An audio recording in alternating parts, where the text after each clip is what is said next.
I had this idea for about 25 years when I was traveling in Istanbul, and I went to a Chinese restaurant, and the guidebook had said that the owner had walked from China to Turkey, and I was always kind of wondering what this is all about.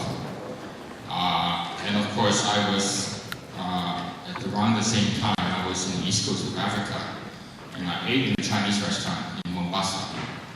And right next to the Chinese restaurant is a museum called the Museum of Lost Treasures. What it is basically Ming Dynasty vases that was unearthed and salvaged on the east coast of Africa that was left by Ming Dynasty sailors and probably Zheng He, because as a kid we all heard stories of how the Muslim admiral had gone to 7 voyages and gone all the way to South Africa.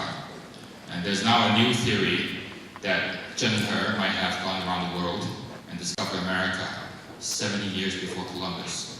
So part of my inspiration is I want to tell the story of how Chinese have sort of gone around the world, and of course settled in many places. And of course, what better way to do it than through Chinese restaurants. And in 25 years after I went to this Istanbul restaurant, I met a Muslim woman in Toronto. And when she heard I was shooting a Chinese restaurant series, she said, well, my sister knows her best friend is the daughter of the Chinese restaurant that you're talking about. And I tracked this sister down, this best friend down. And she is in fact one of the daughters of the Turkish Chinese restaurant owner. And she was living in Mexico City with her German husband.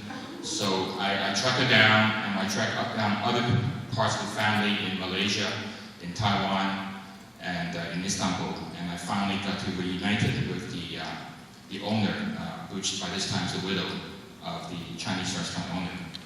So it all kind of talks a little bit about how we're so interconnected that by a chance meeting I could we found my Chinese restaurant owner in Turkey.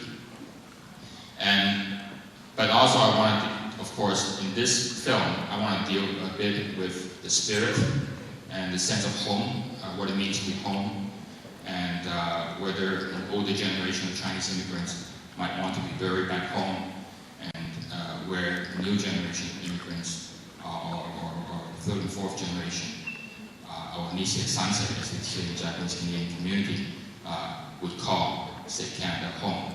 So these are among, of course, the many issues that I try to deal with in the whole series.